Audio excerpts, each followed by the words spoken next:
नमस्कार, आप देख रहे हैं ग्रेटर जम्मू और मैं हूं आपके साथ नीतू सिंह। इस समय मॉनसून सीजन चल रहा है और ये मॉनसून सीजन लोगों के चेहरे पे बहुत मुस्कान भी लेकर आता है, लेकिन साथ ही साथ बीमारियों को दस्तक भी देता है। तो इस मॉनसून के सीजन में क्या कुछ ज़्यादा हमें बीमारियों को झेलना पड़ता है, उस पर बातचीत करेंगे हम डॉक्टर गुरमीत गुजराल से, जो क्लिनिकल डाइटिशियन भी हैं। इनसे जानेंगे कि ज़्यादातर इस मौसम में कौन सी बीमारियां जो हैं हमें घेरती हैं और साथ ही साथ उनके लिए क्या कुछ हमें प्रिकॉशंस लेना चाहिए।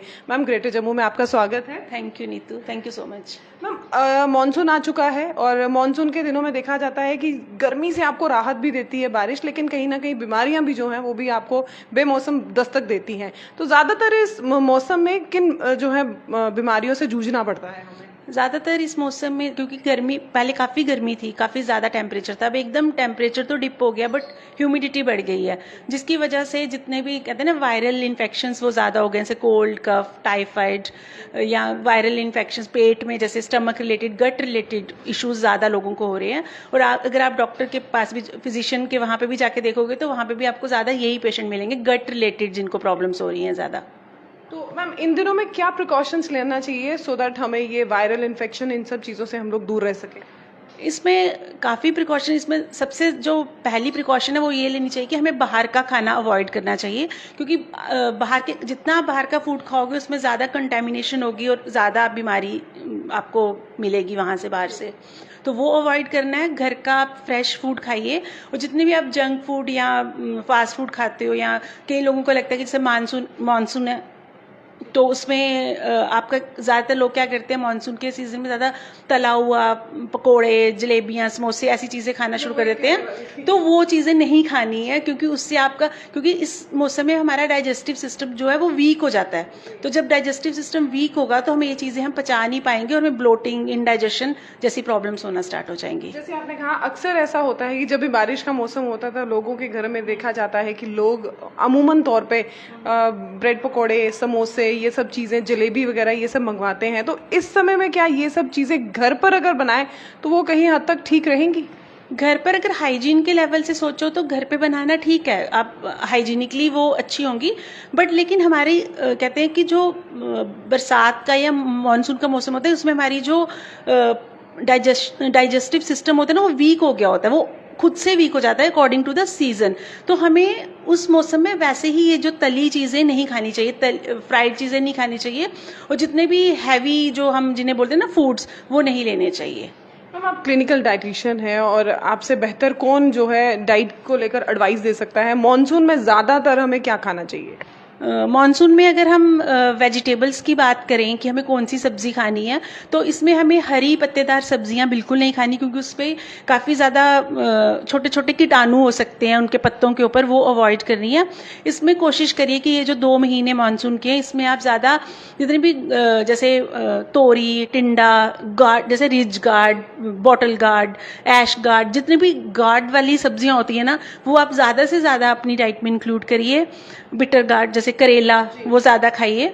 और अगर आप फ्रूट्स की बात करें तो उसमें ज़्यादा वाटरी फ्रूट्स नहीं खाने, जैसे वाटरमेलन, मेलन हो गया, ये नहीं खाने, क्योंकि इससे भी आपको डायरिया होने के चांसेस हो सकते हैं। तो इसमें आप जैसे अभी मौसम भी जामुन का है, प्लम्स का है, चेरीज़ का है, तो आप ये वाले फ्रूट्स अपनी डाइट में इंक्लूड कीजिए। स्पाइसेस इंक्लूड कीजिए। स्पाइसेस में जैसे आपका टर्मरिक हो गया, जिंजर हो गया, नटमेग हो गया, जीरा हो गया, तो जितनी भी आप स्पाइसेस अपनी डाइट में इंक्लूड करेंगे उतना ही अच्छा रहेगा। ड्राई फ्रूट्स इंक्लूड कीजिए, अब लेकिन सोक करके। तो अगर आप ये सारी चीज़ें इंक्लूड करोगे तो बीमार होने के चांसेस नहीं रहेंगे।